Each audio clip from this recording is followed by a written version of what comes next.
40 tahun aku mengabdi merawat anak dan cucuku. Tapi malam itu saat listrik padam, aku dengar mereka berbisik di dapur. Kita habisi nenek malam ini. Dan ketika aku mengintip, aku lihat sesuatu di tangan mereka. Sebelum mulai, jangan lupa untuk menekan tombol like dan subscribe. Ikuti ceritaku sampai akhir dan komen dari mana kota tempat sahabat menonton, agar aku bisa tahu sejauh mana ceritaku telah sampai. Terima kasih buat yang sudah like dan subscribe. Semoga selalu diberi kesehatan dan semoga panjang umur. Amin. Pagi itu aku bangun sebelum azan subuh. Seperti biasa, lututku agak nyut-nyutan waktu turun dari dipan. Tapi sudah lama aku berhenti mengeluh.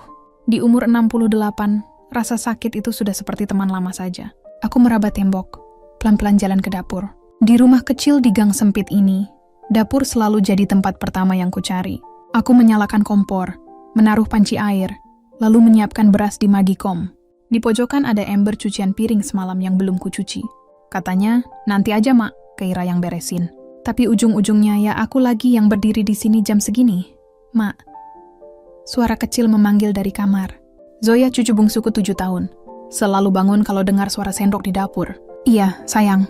Tidur lagi. Masih pagi kataku pelan. Zoya melongok dari pintu dengan rambut berantakan. Nenek masak telur ya. Zoya mau telur ceplok 2. Aku tersenyum juga. Mau bagaimana? 1 dulu. Nanti kalau habis baru tambah. Zoya terkikik kecil lalu lari ke kamar lagi. Di tengah lelah, anak itu satu-satunya yang bisa bikin dadaku sedikit ringan. Setelah nasi masuk, aku buat kopi hitam untuk Benny, anak lelakiku satu-satunya, dan teh manis untuk Yuni, istrinya. Kopi itu kutaruh di meja ruang tengah, tepat di depan sofa butut tempat Benny tiduran. Dia baru pulang narik sampai larut. Jaket ojeknya belum sempat dilepas. Ben, kopinya udah jadi, kataku. Dia hanya menggumam, matanya masih merem. Lingkar hitam di bawah matanya tebal sekali. Sejak di PHK 2 tahun lalu, hidupnya seperti tidak pernah selesai dikejar sesuatu. Ojek kirim barang apa saja asal jadi uang. Yuni keluar dari kamar dengan kerudung asal disampirkan sambil menggenggam ponsel. Mak, listrik bulan ini naik lagi loh. Token kemarin baru diisi, udah bunyi-bunyi mau habis lagi. TV jangan dinyalain terus ya mak, ASI aja kita nggak pakai. Kok bisa boros begini? Aku melirik TV kecil di sudut ruang tamu. Semalam aku memang nonton sinetron sebentar bareng Zoya. Itu pun suara dikecilkan. Iya yuk, nenek enggak nyalain lama-lama. Paling sebentar nemenin Zoya. Yuni listrik bukan gratis, mak. Kalau jebol padam lagi satu rumah. Said yang kena omel tetangga. Aku mengangguk saja. Di kepalaku bunyi lain ikut muncul. Harga obat darah tinggi, uang iuran RT, uang sekolah Dava yang belum lunas. Semuanya numpuk begitu saja seperti cucian piring di bak itu. Dari kamar belakang, suara pintu terbuka. Kira keluar dengan rambut diikat asal. Seragam kerja coffee shop belum disetrika rapi. Tapi di wajahnya ada senyum mengembang waktu melihatku. Nenek pagi, katanya sambil mencium tanganku. Nanti nenek mau aku bawain roti dari kafe pagi. Enggak usah repot-repot, nak. Nenek makan nasi aja cukup. Tapi di dalam hati aku senang juga dia ingat. Beda sekali rasanya kalau Keira yang bicara. Di matanya masih ada lihat aku sebagai manusia, bukan tagihan. Dava menyusul keluar kamar sambil pegang ponsel dan headset menggantung di leher. Nek, kaos kaki Dava mana? Tanyanya sambil celingukan. Kemarin kamu taruh di kursi? Terus nenek lipat masuk lemari sebelah. Lihat di rak kedua, jawabku. Thanks, Nek, katanya singkat. Tapi dia sempat melirikku dan tersenyum tipis. Anak itu memang tidak banyak bicara, tapi aku tahu dia memperhatikan. Sambil menyiapkan piring, aku melirik jam dinding. Hampir jam. Waktunya menyiapkan bekal Dava dan Zoya. Aku bergerak pelan tapi sigap seperti sudah 30 tahun kujalani rutinitas ini. Kalau kupikir-pikir bukan 30 tapi lebih. Aku mulai mengurus rumah dan anak sejak Benny kecil. Lalu Linda, adiknya. Linda. Sudah lama dia tidak pulang. Sekarang tinggal di Bekasi, kerja di bank. Dia sering telepon, tapi selalu terdengar buru-buru. Seakan terpanggil oleh pikiranku. Ponsel di meja bergetar. Nama Linda muncul di layar. Kira mengambil, mengulurkannya padaku. Ada telepon, Nek. Aku menempelkan ponsel ke telinga. Halo Lin, Bu, Ibu sehat? Tekanan darah masih tinggi. Suara Linda terdengar datar. Agak jauh. Alhamdulillah. Ya, begini-begini saja jawabku. Ibu, jangan lupa minum obat. Bu, itu sertifikat rumah masih di lemari kamar ibu kan? Suaranya berubah lebih tegas. Masih. Kenapa, Lin? Ya, enggak mau apa-apun. Cuma pastikan aman. Zaman sekarang orang jahat banyak. Benny jangan dikasih pegang. Dia lagi pusing hutang. Linda tertawa kecil, tapi pahit di telingaku. Aku melirik ke arah Benny yang kini duduk, menggosok kepala, minum kopi seteguk besar. Yuni berdiri di sampingnya, menunjukkan sesuatu di ponselnya. Mungkin daftar tagihan pinjaman? Ya Bu, simpan baik-baik, kataku pelan. Setelah telepon ditutup, aku menghela napas panjang. Sertifikat rumah itu seperti batu besar dalam lemari kayu tua di kamar. Rumah inilah satu-satunya yang kutinggalkan setelah 40 tahun bekerja, berjualan, mengencangkan ikat pinggang. Suamiku dulu cuma sempat bayar uang muka dan beberapa tahun cicilan sebelum akhirnya meninggal. Sisanya aku yang melunasi. Aku ingat betul malam-malam jualan gorengan sampai kaki bengkak. Mak, suara Yuni memotong lamunanku.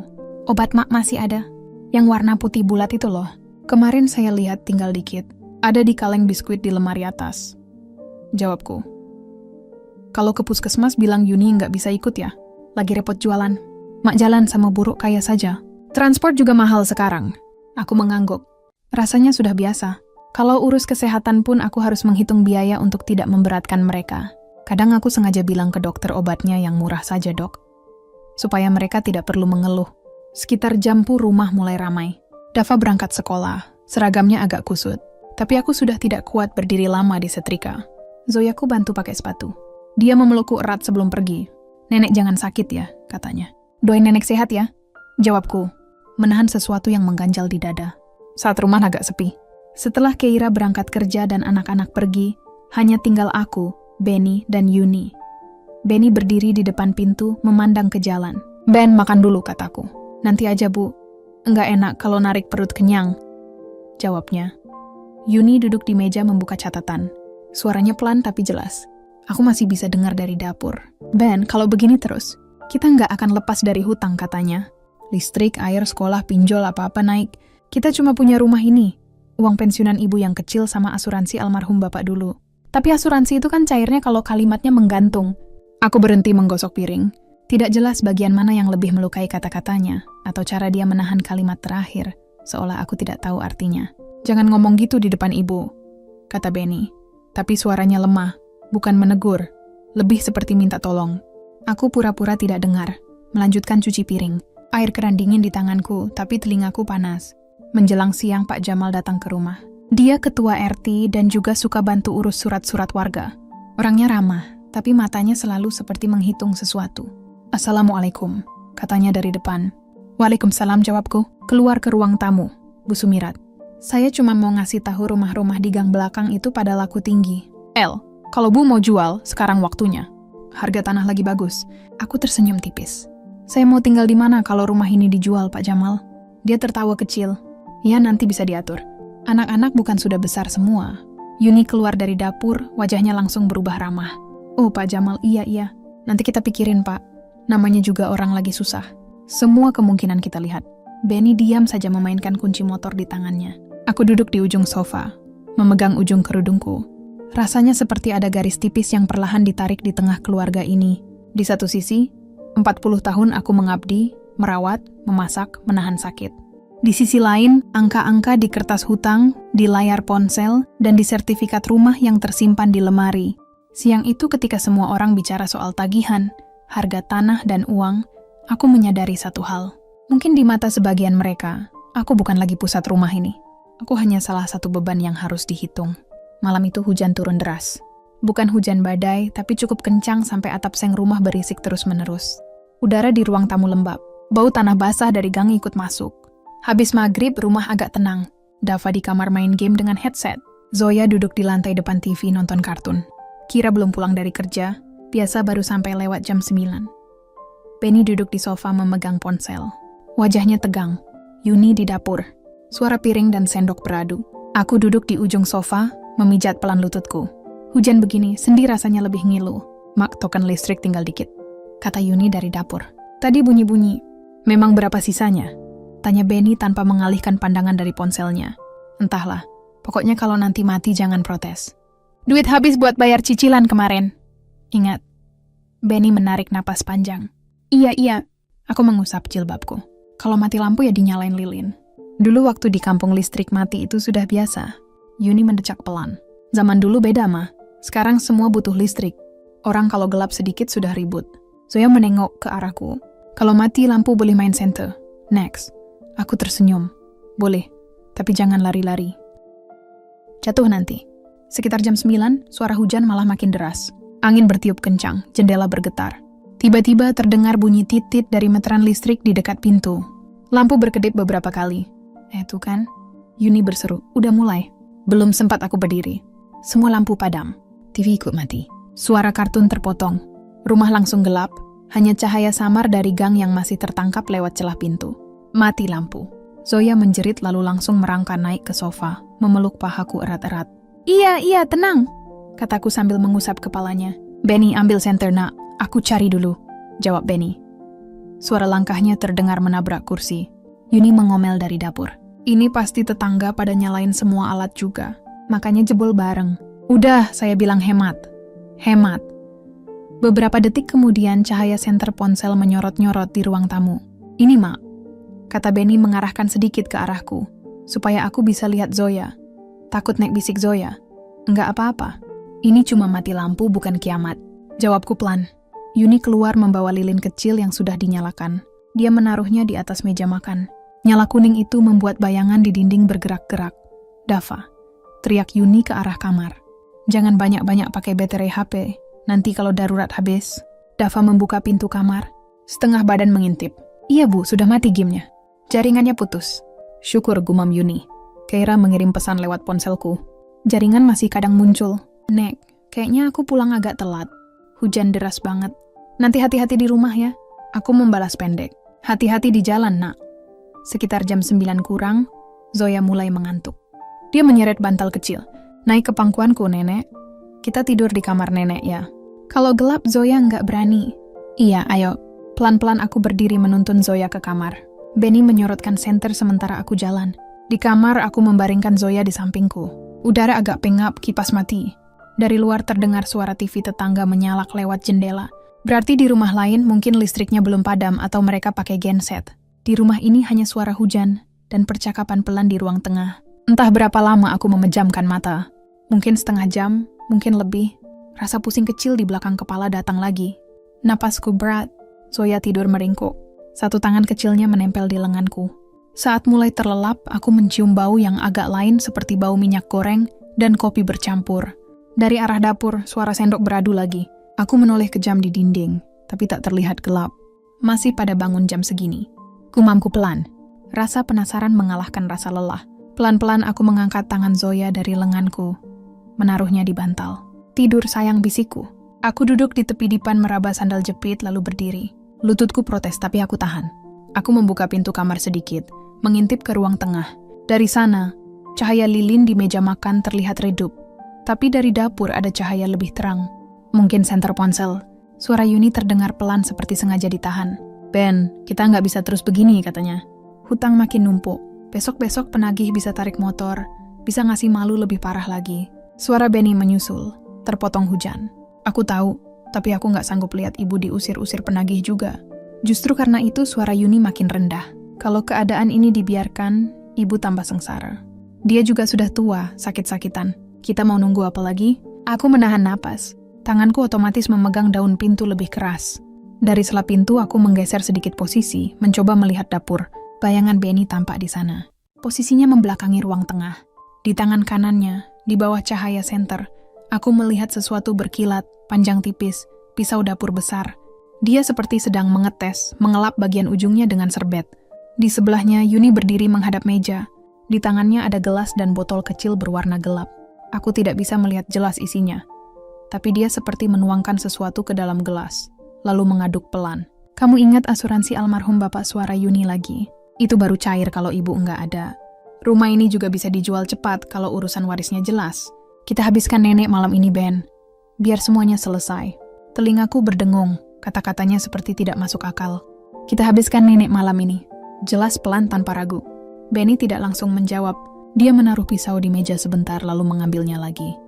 Kalau ketahuan, tanyanya lirih. Kalau anak-anak nggak tahu apa-apa. Potong Yuni. Keira pulang pasti langsung tidur. Dah sibuk dengan dunianya. Sendiri. Zoya nempel sama nenek tapi anak kecil cepat lupa. Kalau caranya halus, dokter pun akan bilang, wajar, dia kan memang sakit. Aku merasa lantai di bawah telapak kaki seolah bergeser. Suara hujan di luar tiba-tiba jauh. Hanya ada suara darahku sendiri di telinga. Yuni mengaduk isi gelas itu lebih cepat lalu berhenti. Malam ini, Ben, ucapnya pelan tapi tegas. Kita habiskan nenek malam ini. Kita selesaikan semua sebelum semuanya makin parah. Aku mundur 1 langkah kecil, takut suara napasku terdengar. Pintu kamar hampir saja berderit. Untung tanganku menahannya. Dengan gemetar, aku menutupnya pelan-pelan lalu bersandar pada dinding. Zoya masih terlelap di depan. Wajahnya tenang sekali. Aku merangkap pelan ke sampingnya lalu berbaring. Tanganku memeluk tubuh kecilnya erat-erat. Di luar kamar, suara sendok, langkah kaki, bisik-bisik itu kembali samar. Tapi kata-kata Yuni terus berputar di kepalaku menenggelamkan semuanya. Kita habiskan nenek malam ini. Pagi harinya, waktu mataku kebuka, aku butuh beberapa detik buat ingat aku ada di mana. Di sebelahku Zoya masih tidur miring. Mulutnya sedikit terbuka. Di luar suara hujan sudah berhenti. Berganti bunyi ayam tetangga dan motor lalu lalang di gang. Tapi begitu ingatan tadi malam muncul, suara Yuni di dapur, pisau di tangan Benny, gelas yang diaduk, dadaku langsung sesak. Rasanya seperti mimpi, tapi terlalu jelas untuk mimpi. Aku pelan-pelan bangkit, berusaha tidak membangunkan Zoya. Kaki menjejak lantai dingin, lutut protes. Tapi itu rasa sakit yang sudah ku kenal. Berbeda dengan rasa dingin di tulang belakangku sekarang. Itu baru di ruang tengah, lampu sudah menyala lagi. Token mungkin diisi Uni, dini hari atau listrik kompleks sudah normal. Aku keluar kamar berusaha wajahku biasa saja. Di meja makan, Yuni duduk sambil memegang ponsel dan kalkulator kecil. Di depannya ada cangkir teh yang sudah setengah habis. "Pagi, Mak," katanya tanpa menoleh. Nada suaranya datar seperti biasa. "Pagi," jawabku pelan. Benny belum kelihatan. Mungkin masih di kamar atau di kamar mandi. Aku melirik dapur. Sink piring penuh sabun, panci terbalik, pisau besar tergeletak di talenan. Aku menelan ludah. Mata pisau itu dingin tapi bersih. Seolah-olah baru saja dipakai dan dicuci rapi. "Mak, sini dulu." Yuni akhirnya menoleh. Di tangannya sekarang ada bungkusan obat dan 1 lembar kertas terlipat. Aku duduk perlahan di kursi. "Kenapa?" Kemarin saya sempat ke puskesmas konsultasiin obat Mak. Katanya dokter bilang dosisnya ditambah sedikit soalnya tekanan darah Mak masih naik turun. Ini obat baru, Mak. Minum rutin ya." Dia mengeluarkan strip obat putih kecil dan menaruh di depanku. Bentuknya mirip yang biasa ku pakai, tapi tulisan di bungkusnya beda. Atau mataku saja yang salah. Aku mendekatkan, baca pelan-pelan, tulisan kecil-kecil. "Samar, dokternya mana?" Tanyaku hati-hati. "Kok Mak enggak diajak?" Yuni menghela napas kesal. Mak dokter mana sempat urusin satu-satu?" Saya yang ngomong. "Saya jelasin kondisi Mak." "Sama saja. Kalau setiap kali ke puskesmas harus gandeng, Mak. Ongkos dari mana?" Aku terdiam. Logikanya ada. Tapi bayangan gelas yang dia aduk semalam menempel di kepalaku. "Minum sekarang 1, katanya lagi. Biar kebiasaan pagi dan malam. Nih, saya tuang air dulu." Dia berdiri, menuang air ke gelas, lalu mendorong gelas itu ke arahku. Obat sudah dia letakkan di tanganku. "Yuk," kataku pelan. "Mak, tadi malam agak pusing. Mungkin nanti saja minumnya." "Justru supaya enggak pusing," sahut Yuni. "Cepat, Emak tuh jangan keras kepala. Mau sembuh apa enggak?" Nada suaranya membuat aku refleks mengangguk. "Iya." Aku ambil 1 butir, menaruhnya di lidah, lalu meneguk air. Tapi begitu gelas turun, aku tahan sisa air di mulut, pura-pura menelan. Ketika Yuni menunduk lagi ke ponselnya, aku perlahan memiringkan kepala, menahan batuk, sampai akhirnya aku bisa menyemburkan sedikit air ke dalam tisu di pangkuan, bersama obat yang belum sempat larut. Tisu itu segera kulipat rapat-rapat. Kuselipkan di saku rumahku. Tangan gemetarku hampir kelihatan, tapi aku pura-pura mengusap meja. "Sudah," kataku bagus. Yuni mengangguk singkat. "Nanti malam minum lagi ya. Jangan lupa dalam hati aku berdoa. Ya Allah, kalau aku salah sangka, ampuni aku. Tapi kalau memang ada niat buruk, lindungi aku." Benny keluar dari kamar tak lama setelah itu. Wajahnya pucat, matanya merah, entah karena kurang tidur atau menangis. Dia menghindari pandanganku, langsung mengambil nasi di dapur. "Ben, tadi malam lampu mati sampai jam berapa?" Tanyaku, mencoba terdengar biasa. "Entahlah, Bu. Saya ketiduran," jawabnya pendek tanpa menoleh. Yuni menyambar. "Iya, Kate. Orang narik sampai malam. Untung token masih bisa diisi." Kata-kata token diisi, nusuk di kepala. Kalau token bisa diisi malam, berarti Yuni sempat keluar atau minta tetangga. Sempat juga bikin minuman di dapur ngobrol soal aku. Kalau aku mati malam itu, apa mereka akan bilang? Ibu pingsan. Mungkin serangan jantung. Kira muncul dari kamar belakang. Rambutnya masih basah, sepertinya baru mandi. "Pagi semua," katanya. "Pagi," jawabku. Suaraku agak serak. Nenek enggak tidur. Dia duduk di sebelahku. Kelihatan pucat. "Cuma capek dikit," jawabku. Padahal cuma di rumah. "Aku beliin vitamin saja nanti ya." Di kafe ada yang murah, kata Keira. Dia menatapku lebih lama seolah mencoba membaca sesuatu di wajahku. Nenek enggak pusing. Aku ingin bilang, nenek bukan cuma pusing, nak. Nenek takut, tapi lidahku berat. Aku hanya menggeleng. Zoya berlari keluar kamar, rambut berantakan langsung memeluk pinggangku. Nenek tadi malam mati lampu lagi. Zoya mimpi dikejar sesuatu. Apa tanyaku? Kayak ada orang di dapur bisik-bisik. Bunda sama ayah katanya polos. Zoya mau ikut, tapi Bunda bilang, jangan kesini. Ini urusan orang besar katanya. Malam ini kita habiskan nenek biar nenek enggak capek lagi. Maksudnya apa, Nek? Jantungku seperti berhenti sebentar. Kira spontan menoleh ke Zoya, lalu ke aku. Kamu dengar dari mana? Tanya Keira pelan. Ya, dari dapur. Jawab Zoya santai. Tapi Bunda bilang jangan cerita-cerita. UPS. Dia menutup mulutnya sendiri lalu tertawa kecil. Seolah baru ingat melanggar larangan. Yuni yang tadinya sibuk dengan ponsel langsung mendongak. Zoya suaranya meninggi. Kamu ngomong apa barusan? Zoya menciut memelukku lebih erat. Nggak apa-apa, anak kecil jangan suka ngarang. Kata Yuni cepat menoleh ke Benny dan ke Ira.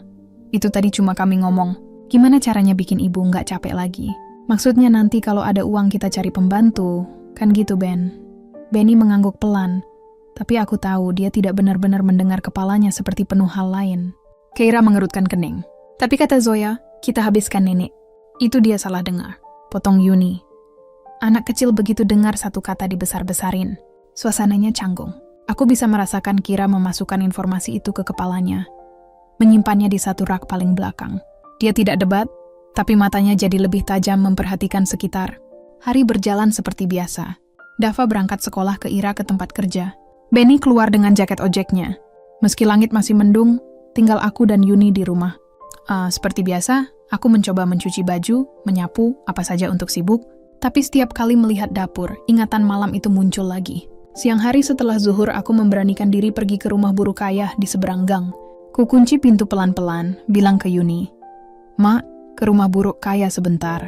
"Jangan lama-lama," jawabnya tanpa menoleh. Di rumah buruk suasananya lebih tenang. Dia sedang melipatmu kena waktu aku datang. Bu Sumirna.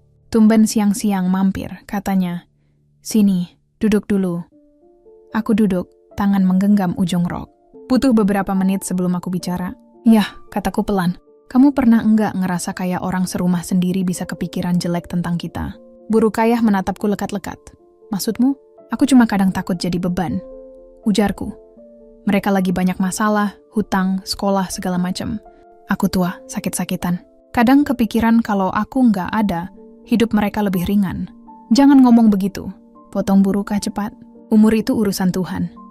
Anak yang benar justru berlomba-lomba merawat orang tuanya."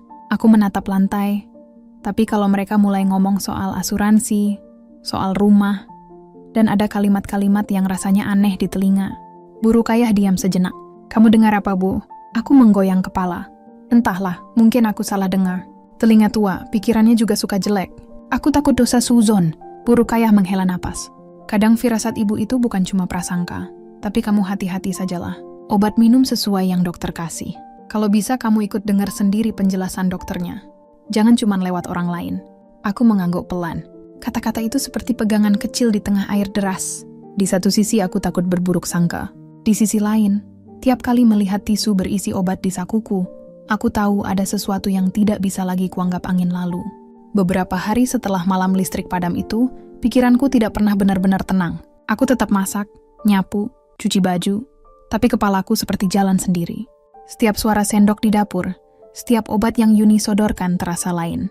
Suatu sore, waktu rumah agak sepi, aku duduk sendiri di kamar, membuka kotak seng tua di bawah dipan. Di dalamnya ada baju-baju lama, foto hitam putih almarhum suamiku, dan beberapa map lusuh. Salah satunya map merah berisi kertas yang dulu-dulu pernah diurus suamiku di kantor asuransi. Aku mengeluarkannya pelan-pelan. Kertasnya sudah menguning sedikit. Ada logo perusahaan dan beberapa angka yang dulu rasanya besar sekali. Aku ingat waktu suamiku masih hidup. Dia pernah bilang, "Kalau suatu hari bapak duluan ada uang sedikit buat kamu dan anak-anak, biar kamu enggak terlalu susah." Waktu itu aku tidak terlalu paham. Bagiku yang penting suami pulang, anak-anak kenyang. Uang asuransi itu hanya seperti cerita jauh. Tapi sekarang setelah aku mendengar Yuni menyebut asuransi sambil ngomong soal aku, kertas ini terasa seperti pisau juga. Aku membaca pelan-pelan bagian yang masih kurai dengan mataku yang mulai buram. Di situ memang tertulis kalau aku sebagai ahli waris dan kalau aku meninggal ada ketentuan lain. Bahasa hukumnya rumit, tapi intinya ada uang keluar kalau aku tidak ada. Aku menutup map itu tangan gemetar. Jadi bukan cuma rumah, bahkan kematianku pun sekarang bisa dihitung sebagai angka. Sore itu juga Linda menelepon lagi. Kali ini aku mengangkat di ruang tamu karena Zoya masih tidur siang di kamar. Bu, aku baru selesai kerja. Katanya gimana? Tekanan darah masih tinggi. Barusan nenek cek sendiri di puskesmas. Jawabku singkat. Aku memang baru dari sana. Ditemani Bu Rukaya. Dokter bilang obat yang selama ini nenek minum enggak persis sama dengan yang terakhir dia tulis. Katanya nanti dibetulkan. Suara Linda naik. Siapa yang urus obat selama ini? Yuni jawabku pelan. Di ujung sana, Linda menghela napas. Bu, ibu harus ikut dengar tiap kali konsultasi dokter, ya? Jangan cuma percaya omongan orang. Zaman sekarang banyak yang pikirannya aneh-aneh. Apalagi kalau sudah kepepet uang. Aku diam. Kata kepepet uang itu menggantung di kepala. Bu, lanjut Linda. Suaranya mengecil. Kemarin aku sempat baca-baca lagi polis asuransi almarhum bapak yang dikirim kantor. Di situ ada keterangan tambahan. Kalau nanti ibu meninggal, ada sejumlah uang yang bisa dicairkan ke ahli waris. Aku nggak mau suzon, tapi ibu harus hati-hati ya. Jadi uang itu keluar kalau ibu nggak ada tanyaku. Butuh memastikan. Iya, jawabnya. Makanya sertifikat rumah dan dokumen lain itu harus ibu pegang sendiri. Jangan gampang kasih ke siapa-siapa. Bukan aku nggak percaya Benny, tapi keadaan bisa bikin orang kelewatan. Aku mengangguk meski dia tidak lihat. Iya. Lin, ibu ngerti. Setelah telepon ditutup, aku masih duduk di sofa memandang dinding. Di belakangku aku dengar suara pintu kamar Dava terbuka. Dia keluar dengan rambut acak-acakan, headset tergantung di leher. Neck pusing? Dia bertanya. Mungkin karena wajahku kelihatan pucat sedikit. Jawabku jujur. Tapi bukan kepala, lebih ke hati. Dia tersenyum miring seperti tidak tahu harus jawab apa. Lalu tanpa sengaja dia menaruh ponselnya di meja dan sesaat terdengar rekaman suara yang dia putar. Ada suaranya sendiri tertawa dan di latar belakang samar-samar terdengar suara Yuni. Kalau dia pingsan di kamar mandi, orang juga bilangnya wajar. Umur segitu jatuh dikit bisa habis. Suara Yuni jelas sekali. Aku menoleh cepat. Apa itu? Dava kaget buru-buru menghentikan rekaman. Wajahnya tegang. Ini rekaman suara di game. Tadi malam pas mati lampu mic kepencet. Ternyata kedengaran suara dapur. Dava baru mau hapus. Jangan dihapus, kataku spontan. Nadaku lebih keras dari biasanya sampai aku sendiri terkejut. Tunjukin ke nenek. Dava ragu. Dia melihat ke arah dapur, memastikan Yuni tidak di sana, lalu perlahan memutar lagi. Sekarang aku mendengar lebih jelas suara sendok, suara hujan, dan potongan kalimat Yuni. Kalau caranya halus, dokter bilang sakit jantung. Selesai, hutang lunas, hidup ringan. Nenek juga nggak capek lagi. Tangan Dava gemetar kecil saat menghentikan rekaman. Dava nggak tahu dia ngomong serius apa enggak. Ibu suka bercanda kelewatan. Tapi kalau Dava dengerin lagi, kok serem ya? Aku menatap cucuku itu. Di matanya aku lihat ketakutan yang sama dengan yang ada di dadaku. Bukan hanya soal aku yang bisa celaka, tapi tentang siapa yang selama ini mereka sebut. Ibu dan bunda. Jangan kasih lihat siapa-siapa dulu. Kataku pelan. Simpan baik-baik. Kalau ada apa-apa sama nenek, aku berhenti tercekik sendiri dengan kalimat itu. Pokoknya simpan. Dava mengangguk pelan. Iya, Nek. Malamnya setelah makan, aku duduk di ruang tengah pura-pura nonton TV. Padahal telingaku fokus ke dapur. Benny dan Yuni di sana. Suara mereka pelan, tapi beberapa kata masih sampai. Calon pembeli itu serius. Jamal bilang suara Yuni. Tapi syaratnya rumah harus atas nama jelas. Kalau ibu meninggal, semua warisnya ke Benny. Kan enak, tinggal tanda tangan jual. Jangan ngomong begitu. Suara Benny terdengar lesu. Aku nggak tega. Itu rumah ibu yang susah payah dilunasin lah. Terus kamu mau hutang ini dibawa mati? Balas Yuni. Anak-anak mau makan apa? Linda enak. Di Bekasi gajinya tetap. Kita di sini ngap-ngapan. Kadang Tuhan ngasih jalan keluar dengan cara yang enggak kita sangka. Jalan keluar apa maksudmu? Tanya Benny. Ya kamu tahu, jawab Yuni pelan. Satu orang pergi, semua yang lain selamat. Aku menggenggam ujung rokku kuat-kuat. Suara sendok yang beradu dengan piring yang dulu hanya suara rumah tangga biasa. Sekarang terdengar seperti hitungan mundur. Malam itu sebelum tidur, aku membuka lemari pakaian. Di rak paling atas, di belakang tumpukan spray, ada map berisi sertifikat rumah. Kertas itu kusentuh perlahan. 40 tahun bisiku pada diriku sendiri. 40 tahun aku jaga kalian. Sekarang aku harus mulai jaga diriku sendiri. Beberapa hari berikutnya semua seperti kembali normal. Tapi rasanya sudah tidak sama. Setiap langkah di dalam rumah ini seperti ada suara tambahan di kepala. Hati-hati perhatikan. Jangan percaya begitu saja. Pagi itu aku baru saja selesai wudhu di kamar mandi. Lantainya dingin. Biasanya aku selalu pelan-pelan. Tapi begitu kaki kanan melangkah keluar, telapak kakiku tiba-tiba meleset. Lantai di depan pintu kamar mandi licin sekali. Sampai aku hampir terjerbambak, tanganku refleks mencari pegangan, memegang dinding, lalu kusentakkan tubuhku ke belakang. Astagfirullah, napasku berat. Detik itu juga lututku nyut-nyutan, dada berdegup kencang. Yuni yang sedang lewat di lorong langsung menoleh. "Mak, ngapain?" tanyanya. Hampir jatuh, jawabku masih terengah. Lantainya licin banget. "Yu, siapa yang habis ngepel?" "Loh, tadi saya cuma bilas kamar mandi saja. Kok bisa sampai licin di luar?" Yuni melirik lantai makan tadi cebok sendiri. "Jangan-jangan airnya mak yang nyiprat keluar. Biasanya enggak sampai segini," kataku pelan. "Iya mak, hati-hati. Umur segini kalau jatuh enggak usah nunggu sakit jantung bisa habis," katanya sambil tertawa pendek. "Mak sekarang rada pikunan ya. Apa-apa lupa. Lantai licin juga enggak kerasa." Dia berjalan pergi begitu saja, meninggalkanku berdiri sambil berpegangan ke dinding. Kata-katanya ringan, tapi menempel lama di kepala. Umur segini kalau jatuh bisa habis. Siang hari, saat aku masak sayur di dapur, kejadian lain menyusul. Aku sibuk potong wortel sambil sesekali menengok Zoya yang main di ruang tengah. Tiba-tiba hidungku menangkap bau aneh. Bukan bau bawang atau minyak, tapi bau tajam yang bikin kepala sedikit pusing. Aku berhenti mengaduk sayur, mengendus bau gas. Aku buru-buru menoleh ke kompor. Salah satu knop kompor yang tidak kupakai ternyata terbuka sedikit. Api belum menyala, tapi gas sudah keluar. Ya Allah, aku cepat-cepat mematikan semuanya. Membuka jendela kecil di atas wastafel. Tangan gemetarku mencari kain, mengibaskan udara. Tidak lama kemudian Yuni masuk. "Mak, makanannya jangan sampai gosong," katanya lalu berhenti. "Loh kok kamu buka-buka jendela? Bau apa ini?" "Gasnya bocor." "Yu," jawabku. Ada knop kompor kebuka. Padahal tadi nenek enggak ada nyalain yang itu. Yuni memutar matanya. "Mak, lupa kali. Tadi mak bilang enggak, tapi tangan mak yang muter sudah biasa begitu." "Enggak. Tadi nenek cuma pakai satu." Kataku mencoba yakin yang itu nenek enggak sentuh. Mak. Yuni menghela napas panjang. "Kalau ada apa-apa jangan salahin saya ya. Saya dari tadi di kamar packing barang jualan." "Masa saya nyamperin kompor cuma buat mainin knop yang sering mondar-mandir kan, Mak?" Kira yang baru pulang kerja kebetulan masuk dari pintu belakang mendengar bagian akhir. "Ada apa?" tanyanya. "Gasnya bocor," jawabku singkat. Kira mengendus. "Pantas pusing juga, Bunda. Ini bahaya loh." Yuni mengangkat bahu. "Ya, suruh nenek hati-hati. Saya sudah bilang kalau sudah tua yang pertama rusak itu ingatan." Kira menatapku. Kali ini lebih lama. "Nenek yakin bukan nenek yang muter?" Aku menelan ludah. "Nenek yakin?" Jawabku pelan. "Nenek cuma pakai satu." Kira tidak komentar lagi, tapi sorot matanya berubah.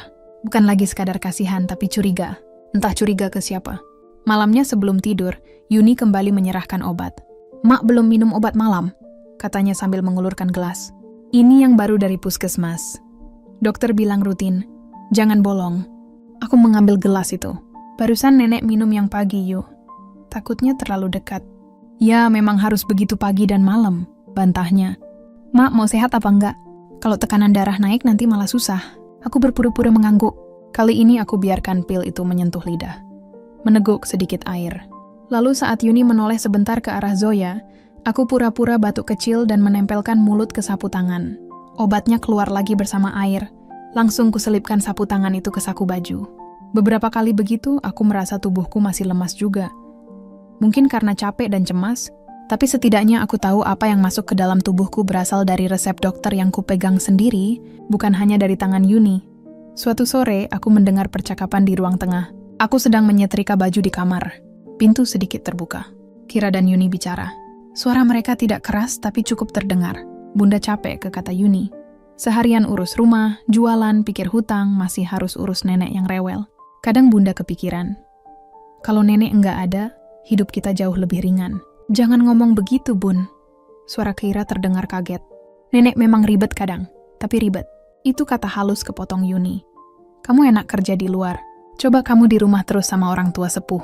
Apa-apa harus dipikirin. Kita ini terjebak karena rumah ini. Kalau rumah dijual, hutang lunas, kalian bisa hidup layak. Nenek ya sudah tua.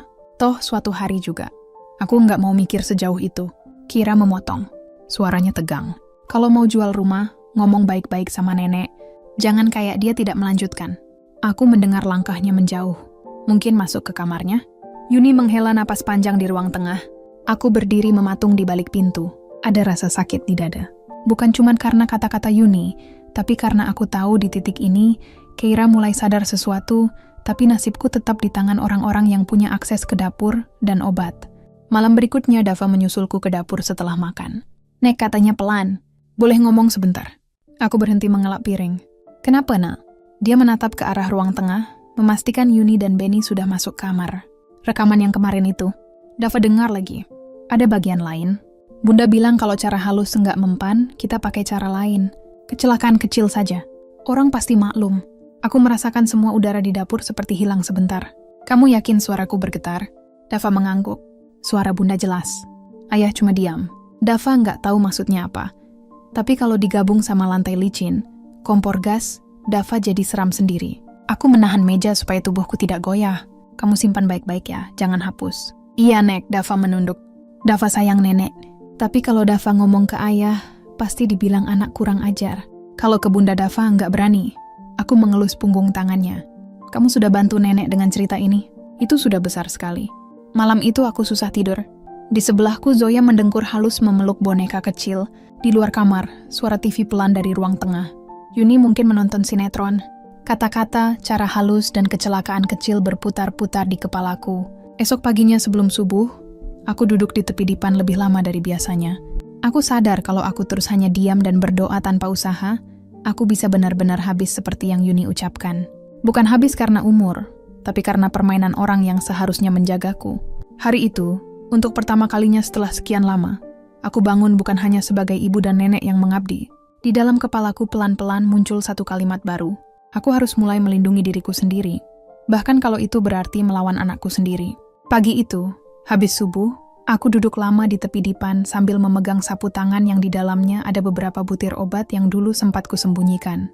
Tisu berisi obat yang pernah pura-pura ku telan juga kusimpan di dalam kaleng biskuit. Semuanya terasa seperti barang bukti di rumah yang seharusnya jadi tempat aman. Zoya masih tidur memeluk bonekanya. Aku sudah tidak punya kemewahan untuk tidur lagi. Di kepalaku hanya satu. Kalau aku terus diam, semuanya akan lewat begitu saja. Dan kalau aku benar-benar jatuh di kamar mandi atau tiba-tiba tak bangun semua, kebetulan itu akan diterima orang sebagai takdir. Sekitar jam setelah Benny berangkat narik dan Dava ke sekolah, aku mengetuk rumah Bu Rukayah. Dia keluar dengan duster dan jilbab kecil. Wajahnya heran. "Loh, Bu Sumirna." Pagi-pagi masuk-masuk. Aku duduk menggenggam tas kain yang berisi map asuransi, beberapa strip obat, dan kertas hasil cek tekanan darah kemarin. "Ya," kataku pelan. "Kemarin kamu bilang firasat ibu kadang bukan cuma prasangka.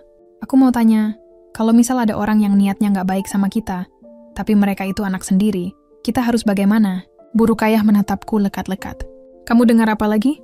Aku menarik napas panjang. Kali ini aku cerita lebih banyak. Bukan semua, tapi cukup soal lantai licin, gas kompor, obat yang beda, rekaman suara Yuni yang Dava dengar, dan kalimat kecelakaan kecil itu. Aku tidak menyebut Yuni mau membunuh, tapi aku ulangi kalimat mereka apa adanya. Bu Rukayah terdiam lama. "Berat, Bu. Tapi kamu nggak boleh pura-pura nggak tahu. Minimal kamu lindungi dirimu sendiri." Ini apa? Dia menunjuk tas kainku. Aku mengeluarkan map dan obat satu persatu. Ini polis asuransi almarhum bapak. Ini hasil kertas dari puskesmas. Ini obat yang Yuni kasih. Dokter bilang dosisnya nggak sama. Bu Rukayah membaca sekilas. Wajahnya mengeras. "Begini saja. Sebagian kertas ini kamu titip di sini. Kalau suatu hari ada apa-apa sama kamu, orang bisa lihat kematianmu nggak sesederhana yang mereka kira. Saya juga bisa bersaksi." Dadaku terasa sesak. Kali ini bukan karena takut, tapi karena lega ada orang lain yang mau berdiri di pihakku. "Makasih ya," kataku pelan. "Aku nggak mau buru-buru nuduh anakku sendiri pembunuh. Tapi aku juga nggak mau mati bodoh-bodoh." Sebelum pulang, aku juga bilang, "Kalau nanti malam-malam kamu dengar ribut dari rumahku, jangan diam saja. Kalau bisa datang atau telepon orang, aku takut kalau semua ini meledak sekali waktu." "Insya Allah," jawabnya. Saya perhatiin, siangnya Keira pulang lebih cepat dari biasa. Wajahnya letih, tapi matanya jelas-jelas sedang penuh pikiran. Dia menaruh tas di sofa lalu duduk dekatku. "Nenek," katanya pelan, "boleh jujur? Akhir-akhir ini rumah berasa aneh. Bunda sering ngomong hal-hal yang membuat aku nggak nyaman. Ayah juga makin diam. Nenek ngerasa gitu juga enggak?" Aku memandangnya lama. "Ini mungkin saatnya." "Keira," jawabku. Kalau nenek cerita sesuatu dan itu bikin kamu takut atau marah sama orang tua kamu sanggup. Kira menelan ludah. Aku nggak tahu, tapi aku lebih takut kalau nggak tahu apa-apa. Pelan-pelan aku cerita, tapi kupilih bagian yang bisa ia cerna. Percakapan di dapur malam listrik padam pertama. Kalimat kita habiskan nenek malam ini. Obat yang membingungkan, lantai licin gas kompor. Aku tidak memakai kata mau bunuh, tapi aku biarkan dia sendiri menyimpulkan. Wajah Keira pucat. Nenek, menurut nenek, bunda sama ayah beneran bisa sejauh itu? Aku nggak tahu, jawabku jujur. Yang aku tahu tekanan hidup bisa bikin orang lupa siapa mereka. Nenek cuma bisa jaga diri. Simpan bukti dan pegang kalian, cucu-cucu nenek, supaya ada yang bisa bersuara nanti. Kira menggigit bibirnya. Kalau gitu kita nggak bisa cuma diam. Fikri pernah bilang, kalau ada sesuatu yang terasa nggak beres di rumah, kumpulin bukti dulu sebelum ngomong. Fikri itu, temanmu itu, tanyaku. Iya, Kira mengangguk. Dia kerja di kantor kecil, biasa lihat kasus warisan berantakan. Dia bilang orang paling sering jadi jahat kalau sudah nyentuh soal uang. Malamnya Keira mengajakku bicara di kamarnya saat Yuni sibuk packing barang jualan dan Benny belum pulang. Nenek Fikri mau bantu, katanya pelan sambil memegang ponselnya. Dia nggak bisa ikut campur langsung, itu urusan keluarga. Tapi dia bilang kalau nenek curiga ada rencana jahat, kita harus punya rekaman yang jelas. Bukan cuma rekaman yang kebetulan, tapi yang menunjukkan niat mereka sebenarnya. Caranya tanyaku. Dia bilang taruh perekam suara di dapur, tempat mereka suka bicara soal hal-hal begitu. Letakkan di tempat yang enggak mencolok. Biarkan merekam tiap malam. Nanti kita dengar. Kalau ada ucapan parah, itu bisa jadi pegangan. Aku menghela napas. Apa enggak terlalu gimana gitu, nak? Nenek merekam anak sendiri. Sekarang bunda yang mulai duluan. Nek jawab Kira getir. Kalau tidak ada apa-apa, ya sudah. Kita hanya punya suara-suara kosong. Tapi kalau memang ada, lebih baik kita tahu. Pada akhirnya aku mengangguk. Baik, tapi kamu yang urus. Nenek sudah grogi duluan kalau menyentuh barang begitu. Malam itu setelah semua agak tenang, Kira pura-pura mencari charger di dapur. Dava ikut-ikutan ke sana dengan alasan mau cari makanan. Di bawah rak bumbu, di belakang toples gula, mereka menyelipkan ponsel bekas dengan fitur rekam suara yang terus menyala. Aku melihat dari jauh saja, jantungku sudah berdegup tak karuan. Dava sudah tahu, tanyaku kemudian di kamar. Sudah jawab ke Ira. Dia yang punya rekaman pertama kan? Dava juga takut, Nek. Tapi dia bilang kalau ada apa-apa sama nenek dan dia cuma diam, dia nggak akan maafin dirinya sendiri. Aku mengusap kepala Dava ketika dia masuk kamar sebentar sebelum tidur. Kamu masih mau tidur di kamarmu sendiri? Tanyaku. Iya, Nek, tapi HP Dava standby. Kalau nenek butuh telepon atau ketuk dinding. Dava dengar, katanya setengah bercanda. Tapi matanya serius. Sebelum tidur aku mengambil map sertifikat dari lemari lagi. Kali ini tidak hanya kupegang dan kupandangi. Aku keluarkan fotokopi yang pernah kubuat bertahun-tahun lalu. Kumasukkan ke amplop coklat kecil. Besok kupikir aku akan titipkan juga ke Buru Kaya atau ke kantor kelurahan di kasur di samping Zoya yang sudah lelap. Aku berbisik pada diri sendiri. Bukan lagi sebagai ibu yang menunggu belas kasihan, tapi sebagai seseorang yang tahu bahwa hidupnya sedang terancam. 40 tahun aku mengabdi. Mulai malam ini aku juga akan mengabdi pada diriku sendiri. Kalau ada yang mau habiskan aku pastikan mereka tidak bisa bilang semuanya cuma kebetulan. Seharian langit mendung. Dari pagi sampai sore, matahari cuma muncul sebentar, lalu hilang di balik awan kelabu. Udara terasa berat, di TV kecil di ruang tamu. Berita menayangkan peringatan. Ada kemungkinan pemadaman lagi di beberapa wilayah pinggiran. Aku duduk di sofa sambil melipat baju. Di belakangku, suara hujan pelan mulai terdengar di atap seng. Mak, malam ini Benny jangan narik dulu. Suara Yuni terdengar dari dapur. Kalau hujan begini sepi, buang-buang bensin. Emang kalian gak butuh uang? Sahut Benny keluar dari kamar sambil merapikan kaos. Butuh. Tapi saya juga butuh kamu di rumah sekali-sekali, kata Yuni. Kita nggak pernah ngobrol serius soal ya semua ini. Mumpung anak-anak ada di rumah. Kira libur shift kan? Kira yang sedang menggantung seragam di dekat pintu menoleh. Iya, besok baru masuk, jawabnya. Ya sudah. Pas malam ini kita kumpul saja di rumah, kata Yuni tersenyum tipis. Senyum itu tidak sampai ke matanya. Dava ikut menatap sebentar lalu melirik ke arahku. Tatapan yang sama seperti beberapa hari terakhir. Waspada tapi berusaha terlihat biasa. Hujan makin deras menjelang maghrib. Setelah salat aku menyiapkan teh dan sedikit gorengan yang kubeli dari warung depan. Yuni mengeluh soal minyak goreng mahal. Tapi tetap ikut makan 2. Zoya jangan jauh-jauh dari rumah ya. Habis maghrib di dalam saja, katanya ke cucu bungsuku. Iya bun, jawab Zoya. Nanti kalau mati lampu lagi, kita main senter sama nenek. Ya, aku tersenyum kecut. Main center boleh, tapi jangan lari-lari. Ingat kaki nenek. Sehabis Isya, lampu di rumah beberapa tetangga mulai berkedip. Suara orang mengeluh dari gang. Mati lagi nih, mati lagi. Benny melihat ke arah meteran listrik dekat pintu. Token kita aman? Tanyanya. Aman. Tadi siang saya isi, jawab Yuni. Kalau mati juga berarti dari sana bukan salah kita. Baru saja dia selesai bicara, lampu ruang tamu meredup lalu padam total. TV ikut mati. Hanya suara hujan dan beberapa teriakan kecil dari rumah-rumah lain yang terdengar. Mati lampu lagi. Zoya berteriak langsung melompat ke pangkuanku. Tenang, kataku sambil mengusap punggungnya. Ayah nyalain senter dulu. Penny mengeluarkan ponsel, menyalakan senter. Cahaya putih menyapu ruang tamu sebentar. Yuni bergerak cepat ke dapur, mengambil lilin, menyalakannya, lalu menaruh di meja makan. Nyala kuningnya membuat bayangan wajah mereka terlihat aneh. Kira bantu bunda di dapur sebentar, kata Yuni. Malam ini kita bikin minuman hangat biar suasana nggak tegang terus. Kira melirik sekilas ke arahku dan Dava lalu mengangguk. Iya bun, jawabnya. Dava duduk di karpet dekat TV yang sudah mati. Pura-pura sibuk dengan ponsel yang baterainya hampir habis. Tapi aku tahu dia memasang telinga di dapur. Ponsel bekas yang mereka sembunyikan beberapa hari lalu seharusnya sedang merekam semuanya. Mak, nanti saya buatin juga minuman. Ya. Suara Yuni menggema dari dapur. Biar hangat. Malam begini bahaya buat darah tinggi. Aku menelan ludah. Iya, jawabku pelan. Zoya menguap lebar. Nenek, Zoya ngantuk. Tidur di kamar nenek saja, kataku. Nanti kalau sudah agak terang, kita main lagi. Aku berdiri pelan-pelan, mengangkat Zoya. Benny mengarahkan senter membantuku jalan ke kamar. Di matanya ada sesuatu yang susah kubaca. Rasa bersalah, bingung, atau cuman lelah. Di kamar, aku membaringkan Zoya di depan. Dia langsung terlelap, seolah hari itu tidak terjadi apa-apa. Aku duduk sebentar di tepi kasur, mencoba mengatur napas. Dari celah pintu kamar yang tidak tertutup rapat, aku bisa mendengar suara pelan dari dapur. Bun, yakin mau ngomong malam ini? Suara Keira depan nenek. Kita nggak bisa nunda terus jawab Yuni. Masalah ini nggak selesai hanya dengan doa. Kita butuh kepastian hutang, rumah, masa depan kalian.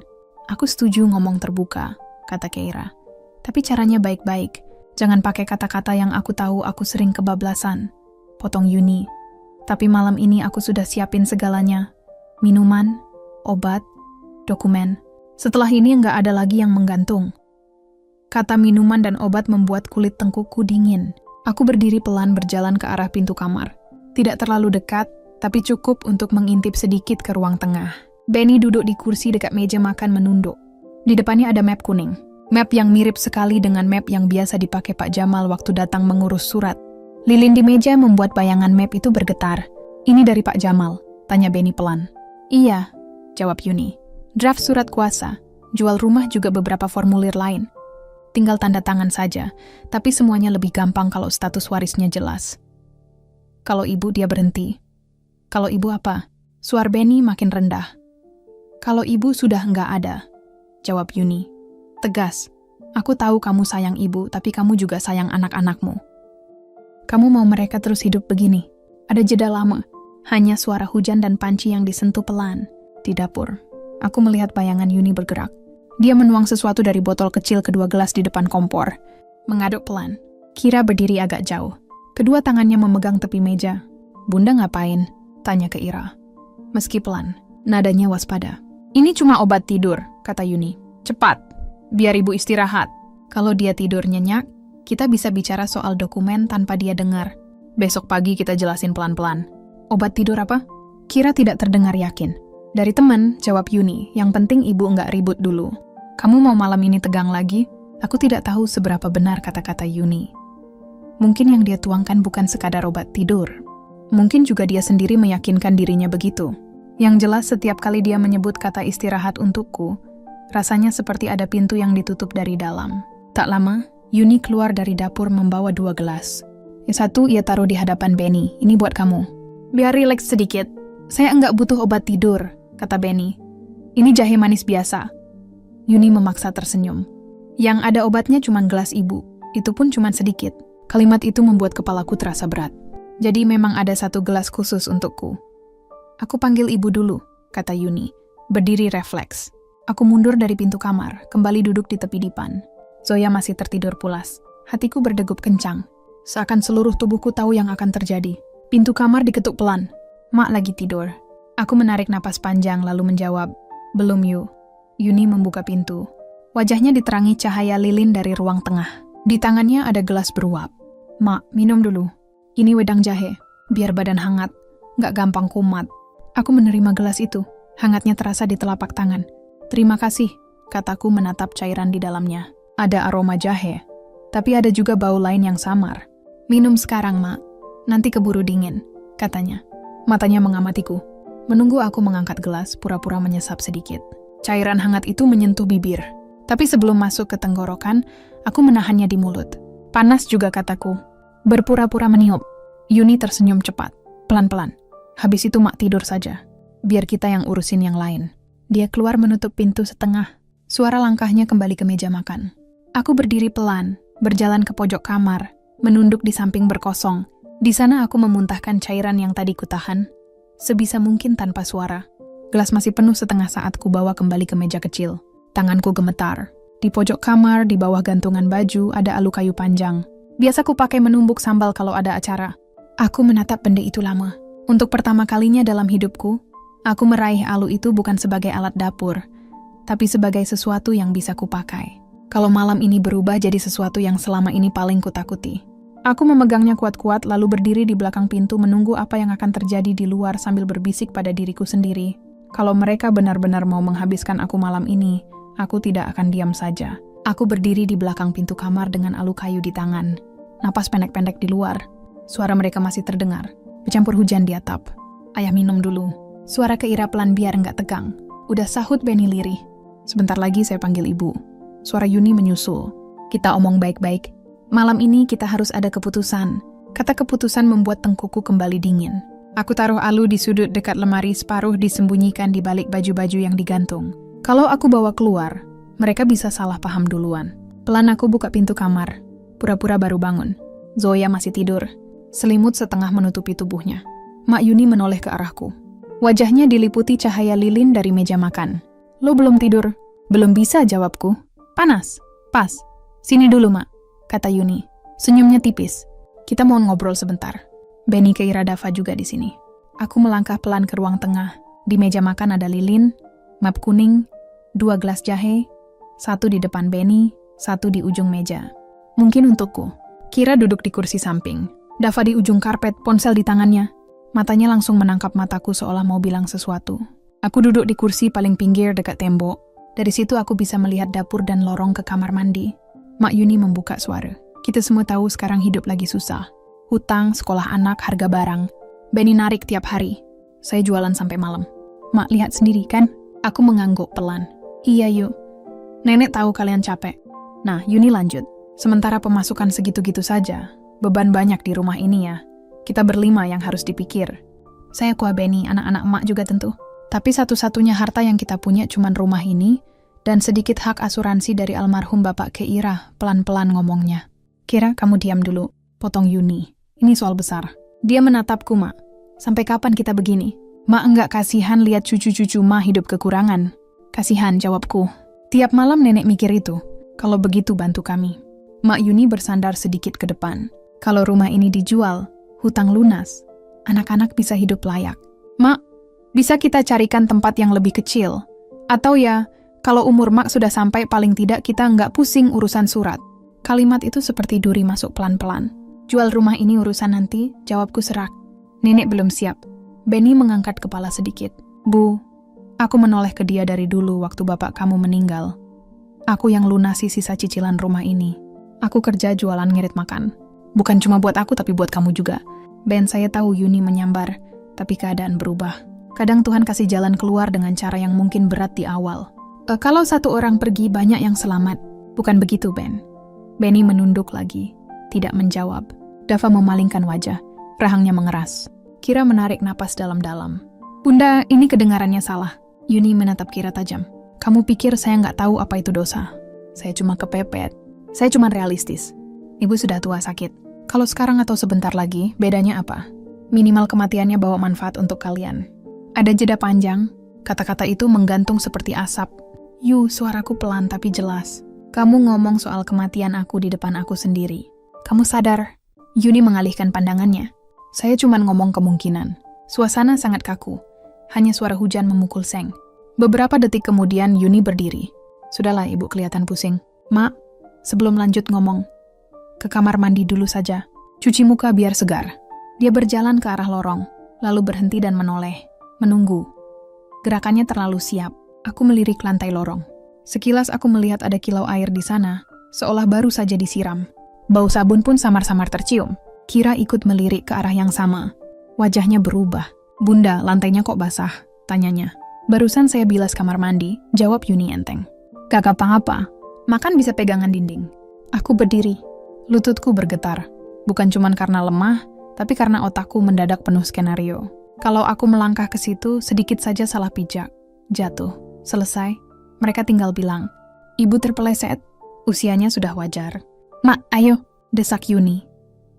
Dia sudah berdiri di ujung lorong, seolah menunggu menuntun. Aku maju satu langkah lalu berhenti. Ke Ira, panggilku pelan. Temenin nenek ya. Kira berdiri cepat. Iya nek, Yuni menoleh sebentar. Ekspresinya sulit dibaca. Ya sudah, sekalian. Kami bertiga berjalan ke lorong sempit. Lampu mati, hanya ada cahaya tipis dari lilin di ruang tengah. Lantai mengilap, kakiku menyentuh permukaan licin itu. Langsung meleset sedikit. Aku refleks mencari pegangan. Tangan kiriku meraba dinding, tangan kanan terangkat. Dalam sepersekian detik, aku merasa tubuhku akan jatuh ke depan. Ada sensasi kosong di perut. Nah, dari bergelepang seseorang bergerak, aku tidak yakin siapa yang lebih dulu. Keira menarik lenganku atau Dava yang tiba-tiba sudah ada di belakang memegang pinggangku. Nenek, teriak Keira. Astagfirullah, Dava berseru bersamaan. Aku tertarik mundur, jatuh terduduk, bukan terjerembab ke depan. Paha dan punggungku sakit, tapi kepalaku selamat. Di saat yang sama, sesuatu jatuh dari dekat lemari di kamar berbunyi keras. Alu kayu yang tadi kusandarkan tergeser dan menghantam lantai. Suara itu menggema di rumah yang gelap. Zoya terbangun di kamar, menjerit. Nenek lalu menangis keras. Bunda, suara Keira meninggi marah. Ini lantai kenapa licin begini? Yuni berdiri kaku di ujung lorong.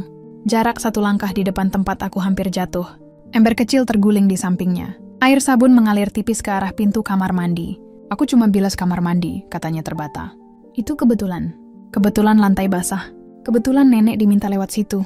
Kebetulan hampir jatuh. Dava menatapnya tajam. Bunda, kira kami nggak lihat. Saat itu juga lampu tiba-tiba menyala. Listrik kembali. Cahaya putih menerangi semuanya. Ember terguling, lantai sabun, wajah Yuni yang pucat. Benny yang berdiri beberapa meter di belakang dengan mata terbelalak. Kira dan Dava yang masih memegangku. Zoya berlari keluar kamar, memeluk leherku erat-erat. Zoya takut. Zoya lihat Bunda dorong nenek, serunya sambil menangis. Zoya, Yuni memekik, kamu jangan ngarang. Aku lihat Bunda pegang punggung nenek, terus nenek mau jatuh. Zoya terisak, jangan bunuh nenek. Kalimat polos itu membuat rumah hening sesaat. Aku ditopang ke Ira dan Dava kembali ke kursi di ruang tengah. Punggungku nyeri, tapi pikiranku jauh lebih tajam daripada beberapa minggu terakhir. Cukup, kata ke Ira, suaranya bergetar tapi tegas. Ayah Bunda sudah kelewatan. Benny seperti baru bangun dari mimpi. Yuni, ini apa?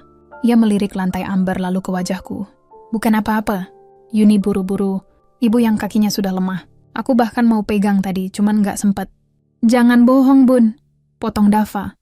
Dia merogoh saku, mengeluarkan ponselnya. Ini bukan pertama kalinya. Dava punya rekaman, bukan cuma malam ini. Suara Yuni melemah. Rekaman apa? Dava tidak menjawab. Ia berlari ke dapur, mengambil ponsel bekas yang mereka sembunyikan di belakang toples gula. Lampu dapur sekarang terang, menampakkan semua jelas. Ia kembali ke ruang tengah, menghubungkan ponsel ke pengeras suara kecil yang biasa dipakai ke Ira untuk dengar lagu. Dava, jangan. Yuni mulai panik. Klik. Suara dari pengeras kecil itu memenuhi ruang tamu. Suara sendok, hujan, lalu suara Yuni sendiri. Jelas, tanpa bisa diingkari. Kalau dia pingsan di kamar mandi, orang juga bilangnya wajar. Umur segitu, jatuh dikit bisa habis. Kalau caranya halus, dokter bilang sakit jantung. Selesai. Hutang lunas, hidup ringan. Nenek juga nggak capek lagi. Kita habiskan nenek malam ini biar semua selesai.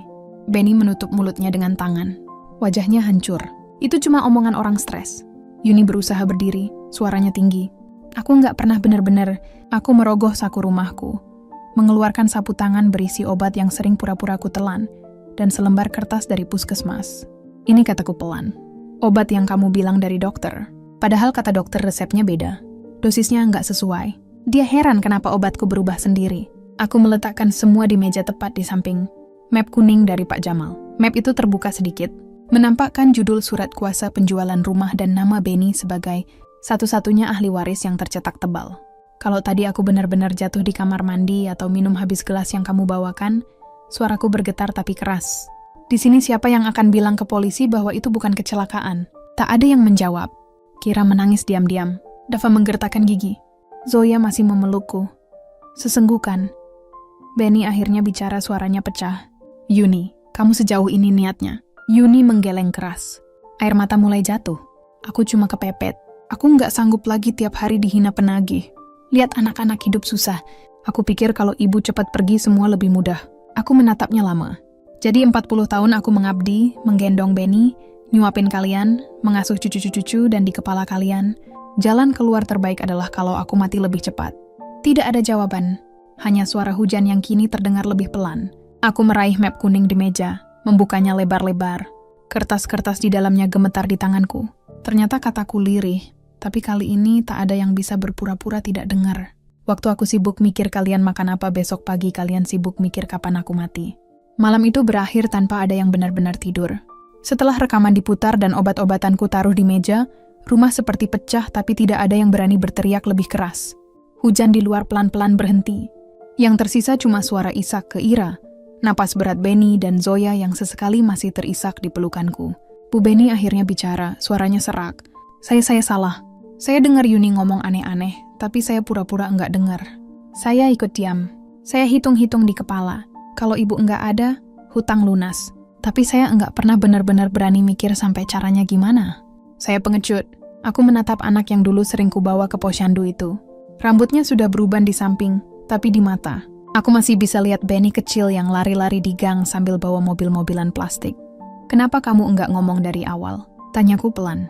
Dia menunduk lagi, karena bagian kecil di hati saya setuju sama Yuni. Itu yang paling saya malu. Yuni duduk di ujung meja. Wajahnya kusut, mata bengkak. Salahin saya saja, Bu, katanya lirih. Saya yang ngomporin. Saya yang ngomong ke Jamal. Saya yang cari-cari tahu soal asuransi, soal obat, soal segala macam. Benny cuma ikut arus. Aku menghela napas panjang. Masalahnya bukan cuma siapa yang mulai. Kalian berdua orang dewasa. Kalian berdua orang tua dari anak-anak ini. Kalau malam ini aku benar-benar jatuh atau mati di kamar, kalian mau bilang apa ke mereka? Tidak ada jawaban. Pagi harinya Bu Rukayah datang lebih cepat dari biasa. Waktu aku baru selesai sholat subuh, pintu depan sudah diketuk. Benny yang membukakan. Ada apa semalam? Tanya Bu Rukayah. Begitu melihat wajahku, saya dengar ribut, lampu nyala mati. Saya sampai enggak bisa tidur kepikiran. Aku mempersilahkan dia masuk. Di meja masih berserakan map kuning, obat, dan sapu tangan. Dava dan Kira duduk di sofa. Zoya tidur lagi di kamar. Yuni menghilang di kamar. Entah menangis, entah apa. Benny duduk di kursi seperti orang habis diseret dari mimpi buruk. Bu Rukayah, kataku pelan. Semalam hampir terjadi sesuatu. Untung listrik nyala di saat yang tepat. Aku ceritakan singkat tanpa bumbu. Lantai licin hampir jatuh. Rekaman suara yang diputar obat yang tak sesuai resep. Bu Rukayah mendengarkan tanpa memotong. Wajahnya makin lama makin tegang. Berarti firasat kamu selama ini bukan sekadar takut, katanya. Masalahnya sudah kelewatan. Aku tahu, jawabku. Makanya aku titip dokumen ke kamu dari kemarin. Biar kalau aku mendadak mati, orang seperti kamu bisa cerita keluar. Bu Rukayah mengangguk. Saya siap bersaksi kalau perlu. Aku menatap Benny. Sekarang kita harus pikirkan langkah ke depan. Bukan cuma soal perasaan. Ini sudah menyangkut hidup mati dan menyangkut cucu-cucuku juga. Kira mengangkat kepala. Nenek mau apa? Pertama, kataku urusan rumah. Sertifikat ini tidak lagi aman kalau aku biarkan seperti kemarin. Aku mau ke kelurahan minta saran soal bagaimana caranya supaya rumah ini tidak bisa dijual sembarangan. Kalau perlu aku buat surat wasiat. Hak kalian tetap ada, tapi tidak bisa kalian pakai untuk main cepat. Benny mengangguk pelan. Ikutkan nama cucu-cucu juga, Bu. Biar saya enggak bisa seenaknya. Gaduet, lanjutku. Urusan hukum. Aku enggak mau pura-pura enggak terjadi apa-apa. Kalau aku diam, nanti kalian kira ini boleh diulang ke orang lain. Minimal aku mau bikin laporan atau catatan di polisi bahwa aku merasa jiwaku pernah terancam. Biar ada jejak.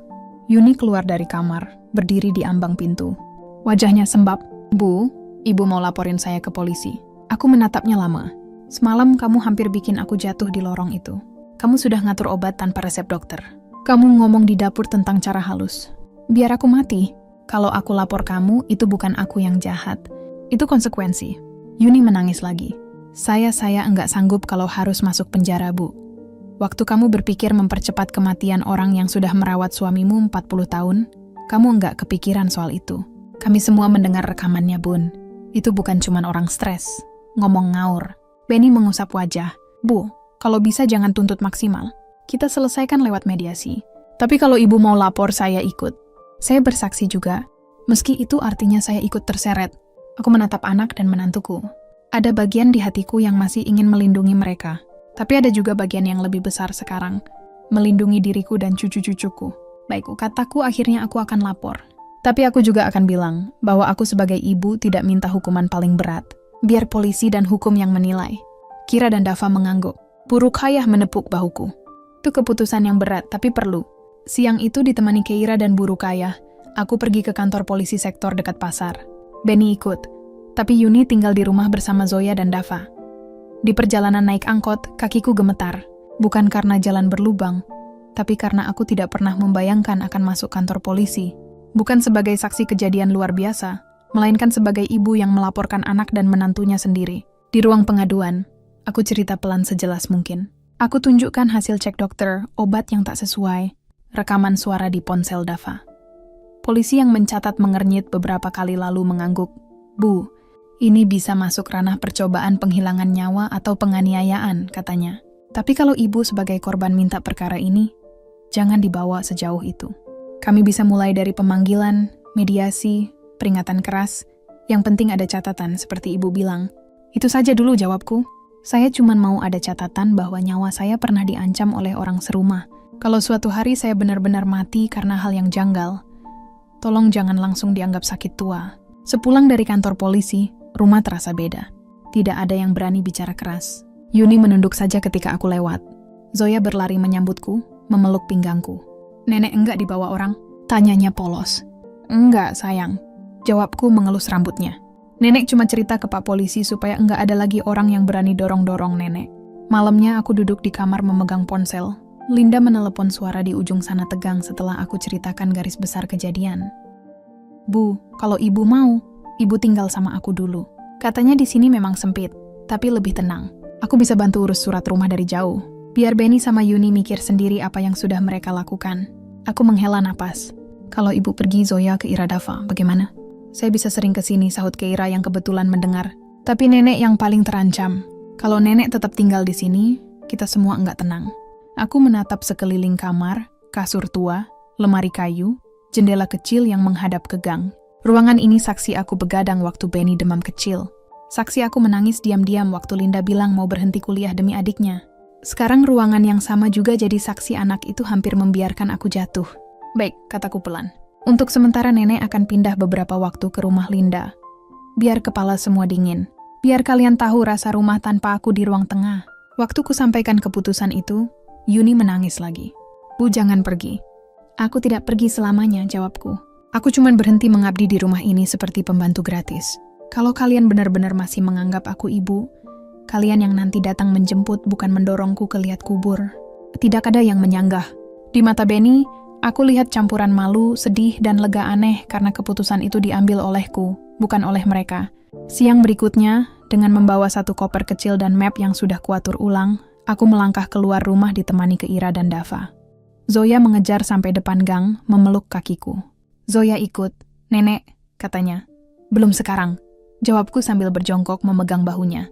Tapi kamu ingat satu hal ya? Kalau ada orang di rumah ngomong hal-hal yang bikin kamu takut, kamu cerita ke Ira, ke Dava, ke nenek lewat telepon. Jangan diam. Zoya mengangguk. Air matanya mengalir. Nenek jangan mati dulu ya. Aku tersenyum tipis. Nenek akan berusaha sekarang. Nenek tahu caranya bertahan. Bukan cuma pasrah. Waktu angkot berjalan menjauh, aku melihat rumah kecil itu dari jendela. Untuk pertama kalinya dalam 40 tahun, aku meninggalkannya bukan karena belanja, bukan karena pergi bekerja, tapi karena di dalamnya ada orang yang sempat menghitung kematianku sebagai solusi.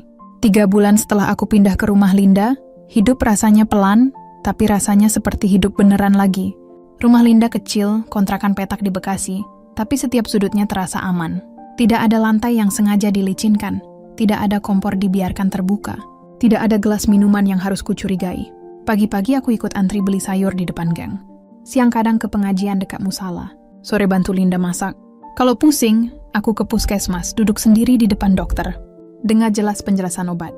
Tidak ada lagi, kata Yuni, menyelip di tengah. Linda orangnya memang dingin dalam bicara, tapi perbuatannya jelas. Dia yang mengurus lanjutan laporan ke polisi. Hasilnya polisi memanggil Benny dan Yuni, memberi peringatan keras. Perkara tidak sampai ke pengadilan, tapi ada berita acara yang ditandatangani semua pihak.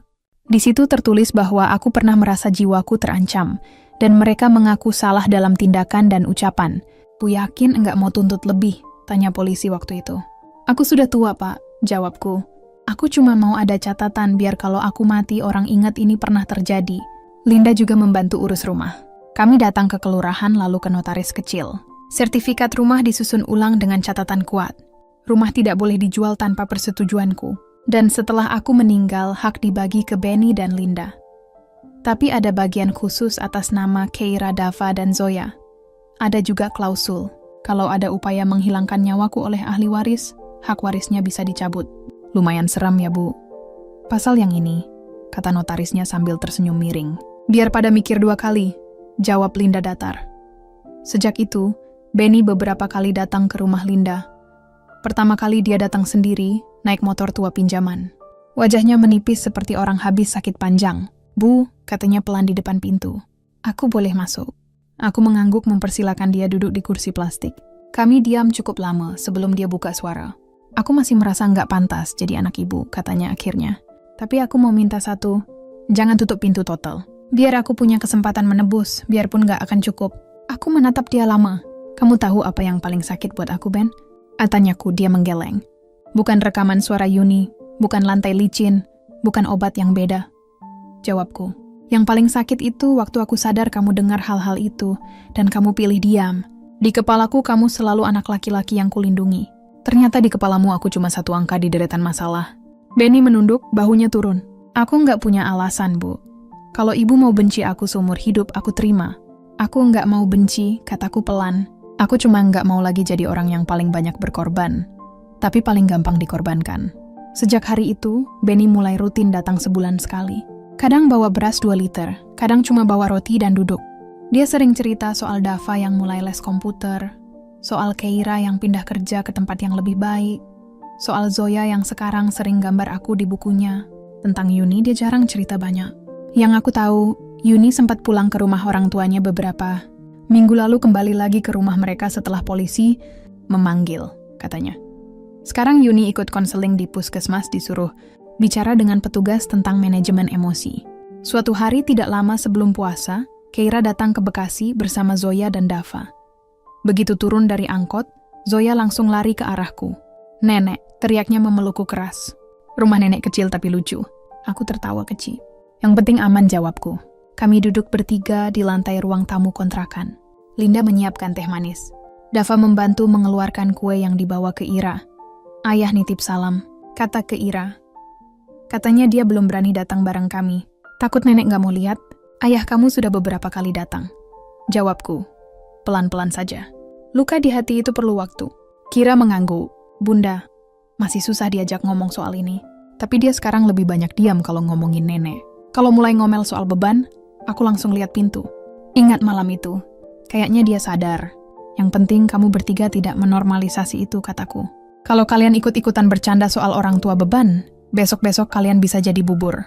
Dia duduk di pangkuanku, menggambar di buku kecil. Setelah beberapa menit, dia menunjukkan hasilnya. Gambar rumah di Depok lengkap dengan atap miring, pintu coklat, dan beberapa orang di depannya. "Ini ayah, ini bunda, ini Kak Ira, Kak Dava, ini Zoya," katanya. Di samping rumah dia menggambar rumah kecil lain dengan tulisan di atasnya, "Rumah nenek." "Yang ini apa?" tanyaku sambil menunjuk. "Ini rumah nenek di Bekasi." "Nenek punya 2 rumah," jawabnya bangga. "Satu tempat semua orang pulang, satu tempat nenek kalau mau istirahat." Kata-kata sederhana itu menohok. Dulu aku selalu berpikir rumah di Depok satu-satunya tempatku. Sekarang aku sadar yang penting buatku bukan dindingnya, tapi posisiku di dalamnya. Menjelang Lebaran, Linda mengusulkan sesuatu. "Bu, tahun ini kita Lebaran di Depok saja. Kita datang sebagai tamu, bukan sebagai orang yang otomatis kerja di dapur." "Kalau ibu capek," bilang aku mengiyakan. Dalam hati ada sedikit takut, tapi juga ingin tahu rumah itu sekarang seperti apa tanpa aku tinggal di sana. Hari itu kami datang bertiga, aku, Linda, dan cucu-cucuku yang sudah menungguku di gang. Benny menyambut di depan pintu, matanya berkaca-kaca. Yuni berdiri di belakang, wajahnya pucat, tapi kali ini dia menunduk dalam-dalam. Maaf lahir batin, Bu, suaranya serak. Saya enggak berani pegang tangan ibu kalau ibu belum mengizinkan. Aku menatapnya. Di belakangnya, aku lihat dapur yang dulu jadi tempat bisik-bisik itu. Meja yang dulu dipakai untuk menyusun rencana, sekarang penuh kue kering dan ketupat. Aku mengulurkan tangan. Maaf lahir batin, Yu, kataku. Maaf juga kalau aku bikin kamu berat dengan kehadiranku. Tapi ingat, aku ini bukan karung beras yang bisa ditakar untung rugi. Aku manusia. Dia menangis mencium tanganku lama-lama. Saya enggak akan pernah bisa hapus apa yang pernah saya pikir, Bu. Tapi saya janji enggak akan ulangi. Saya takut sama Allah. Saya juga takut sama diri saya sendiri. Siang itu kami makan bersama di ruang tamu. Aku duduk bukan berdiri mondar-mandir di dapur seperti dulu. Kira dan Linda yang sibuk ambil piring. Dava bantu cuci. Zoya sesekali menyuapiku opor tertawa-tawa. Aku memperhatikan semua dengan hati yang campur aduk. Luka itu tidak hilang. Setiap kali melewati lorong kamar mandi, lututku masih refleks menegang. Setiap kali melihat kompor ada sedikit rasa waspada. Tapi di atas semua itu, ada sesuatu yang dulu tidak pernah kumiliki. Batas. Sebelum kami pulang, Benny mengajakku bicara berdua di teras. Bu, katanya kalau suatu hari nanti ibu benar-benar gak kuat lagi tinggal sendiri. Datanglah ke sini atau ke rumah Linda. Tapi bukan sebagai orang yang harus masak dan cuci piring, datang sebagai tamu kehormatan. Kalau kami mulai lagi ngomong seenaknya, ibu boleh tampar kami. Aku tersenyum kecil. Aku nggak akan tampar. Aku cukup berdiri, ambil tas, dan pergi. Itu tamparan yang lebih keras.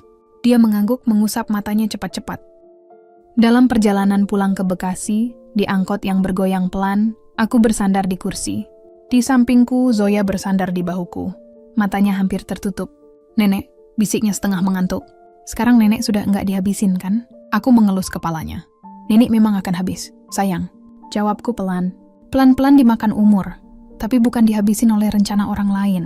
40 tahun aku mengabdi merawat anak dan cucuku. Malam listrik padam itu, aku kira mereka mau menghabisiku. Ternyata yang hampir habis bukan cuma nyawaku, tapi hati mereka sendiri yang dulu pernah penuh sayang. Sekarang aku memilih cara lain, menghabiskan sisa hidupku dengan lebih berharga. Bukan cuma untuk mereka, tapi juga untuk diriku sendiri. Dan kalau suatu hari aku benar-benar pergi, aku ingin mereka ingat bukan malam ketika mereka hampir membunuhku, tapi hari ketika mereka belajar kembali melihatku sebagai ibu. Ya,